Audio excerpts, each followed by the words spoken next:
News 24 আমি অনুসরণ রয়েছে আপনার সঙ্গে। মাসের তৃতীয় দিন আজ মাস পয়লা থেকেই আমরা দেখেছি ব্যাংক এবং এটিএম সামনে কার্যত লম্বা লাইন।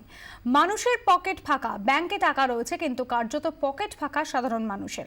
আর ঠিক এর প্রভাবটাই পড়ছে বিভিন্ন বাজারগুলোতে। উইকেন্ডের বাজার যেভাবে ভিড় হওয়ার কথা, সেই ভিড় কিন্তু দেখা যাচ্ছে না কোথাও। সেই চিত্র দেখাবো আপনাদের, সরাসরি চলে যাবো আমাদের দুই প্রতিনিধির কাছে। যদুবাবুর বাজার থেকে রয়েছেন আমাদের প্রতিনিধি সোমা দাস এবং মানিকতলা বাজার থেকে রয়েছেন আমাদের অপর প্রতিনিধি মৌমিতা চক্রবর্তী। আমি প্রথমে একটু সোমার কাছে আসবো। সোমা, উইকেন্ডের বাজারে যে ভিড়টা লক্ষণীয় থাকে, সেই ভিড়টাকে আদৌ আজকে সকালে দেখা যাচ্ছে, নাকি বেশিরভাগ মানুষ এটিএম বা ব্যাংকের সামনে লাইন দিচ্ছেন?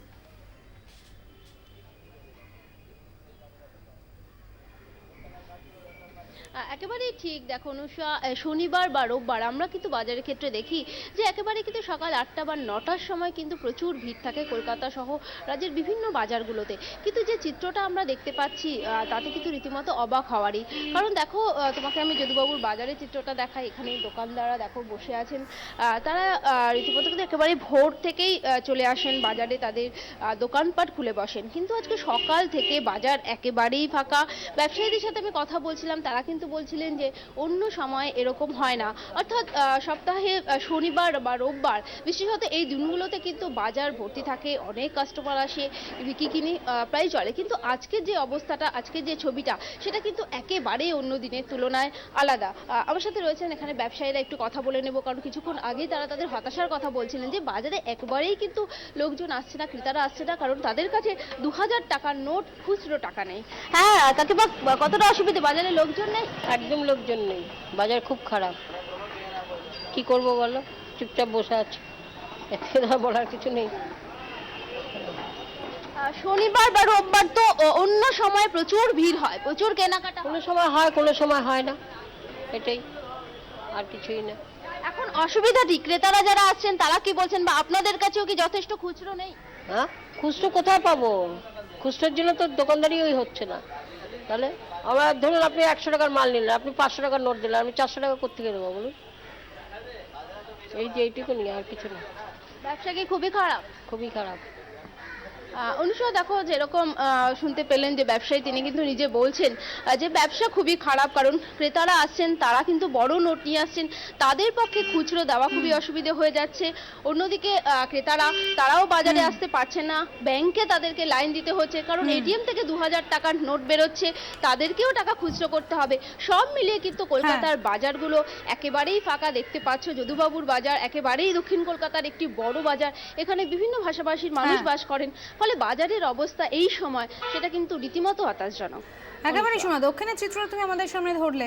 এবার একটু উত্তরের দিকে যাব। মানিকতলা বাজার থেকে আমাদের প্রতিনিধি মৌমিতা চক্রবর্তী রয়েছেন। মৌমিতা, সত্যি একটা সমস্যা, হয়তো ক্রেতারা যারা আসছেন, যারা 2000 টাকার নোট দিচ্ছেন, এই সমস্ত খুচরো ব্যবসায়ীদের পক্ষে সেই টাকা ভাঙানি দেওয়া সম্ভব হচ্ছে না।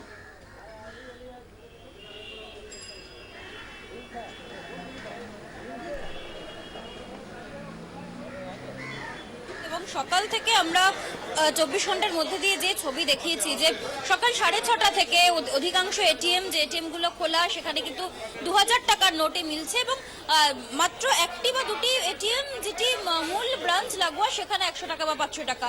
তার প্রভাব যে প্রত্যাশিতভাবে বাজারে পড়বে তা কিন্তু বলার অপেক্ষা রাখে না। সরাসরি চলে যাব বিক্রেতাদের কাছে, তারা কি বলছেন জেনে নি। মানিকতলা বাজার অন্য সময় ভীষণ জমজমাট থাকে, এখন এত ফাঁকা কেন? ব্যবসা ফাঁকা হচ্ছে, সবচেয়ে বড় হচ্ছে যে সমস্যার টাকা। মাছ কিনছে, কিনে 2000 টাকার নতুন নোট সবে মার্কেটে দিয়েছে ব্যাংক থেকে। সেই 2000 টাকার নোট আনলে যদি 800 টাকার মাছ কিনে 1200 টাকা ফেরত দেওয়া অসম্ভব হচ্ছে, এবং 500 যদি 300 দিই নেবেন না কাস্টমার। ওনারা চাইছে যে 100 টাকার নোট দিই, অত নোট তো পড়ছে না দোকানে, কাস্টমারকে মাছ বিক্রি করতে পারছি না। আর কাস্টমারদের অসুবিধা হচ্ছে টাকার জন্য, ওনারাও বাজার অল্প নিয়ে আসছে না বাজারে। দাম কেমন বেড়েছে মাছের? এই জন্য না, দাম খুব একটা বাড়েনি, কমে যাচ্ছে, যেহেতু কাঁচা জিনিস, মাছ পচে যাবে, বেশি দিন রাখা যাবে না, ওই জন্য আমরা কম দামে বিক্রি করছি। আপনার কাছে তো দেখছি অনেক রকম মাছ আছে, একটু যদি দামগুলো বলেন 24 ঘন্টার দর্শকরা শুনতে। 500 থেকে 700 জনের মাছ ভেটকি 300 টাকা, আর আপনার 2 কিলো সাইজের মাছ হচ্ছে 350 টাকা, 3 থেকে 5 কিলো মাছ হচ্ছে 400 টাকা, পাম্পলেট মাছ হচ্ছে 400 টাকা। আর আপনার হচ্ছে ফিলেট 500 টাকা, রুই কাটা 250 টাকা, কাতলা কাটা 300 টাকা, গোটা রুই মাছ 140 টাকা, কাতলা মাছ 200 টাকা।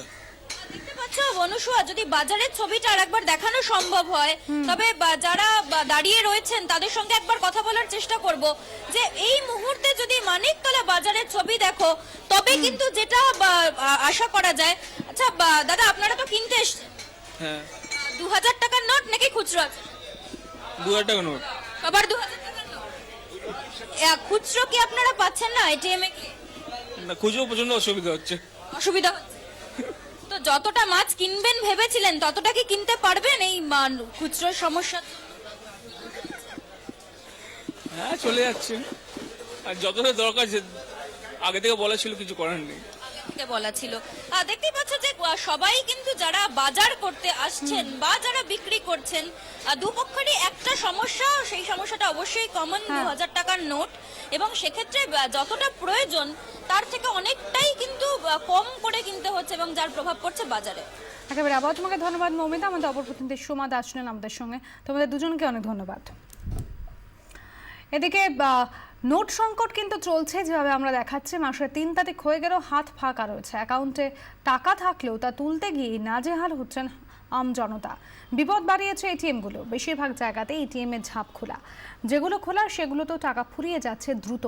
তার উপর টাকা থাকলেও মিলছে 2000 টাকার নোট, আর তা ভাঙাতেই জীবন জেরবার। হাতে গোনা এটিএমে 100 নোট পাওয়া যাচ্ছে, 500 নোট যেন ডুমুরের ফুল। অগত্যা সকাল থেকেই হত্যে দিয়ে ব্যাংকেই পড়ে রয়েছেন মানুষজন। যেখানে সর্বাধিক 24,000 টাকা পাওয়ার কথা তা কাউকেই দেওয়া হচ্ছে না বলে অভিযোগ। সব মিলিয়ে হয়রানির ছবি একই রকম। আর রাজ্য জুড়ে এটিএমের যে ভোগান্তি তার ছবিতেও বিশেষ বদল নেই। বর্ধমান থেকে জলপাইগুড়ি ছবিটা কার্যত এক। রাষ্ট্রায়ত্ত হোক বা বেসরকারি ব্যাংকের এটিএম বেশিরভাগই বন্ধ রয়েছে। সামনে বড় বড় হরফে ঝুলানো রয়েছে নো ক্যাশ বোর্ড। মাত্র হাতে গোনা কয়েকটা এটিএমই খোলা রয়েছে। বর্ধমান শহরে স্টেশন থেকে বীরহাটা, গোলাপবাগ ক্যাম্পাস থেকে কোর্ট কম্পাউন্ড, সব জায়গায় এক ছবি। মালবাজার মহকুমার অধিকাংশ এটিএমই বন্ধ রয়েছে।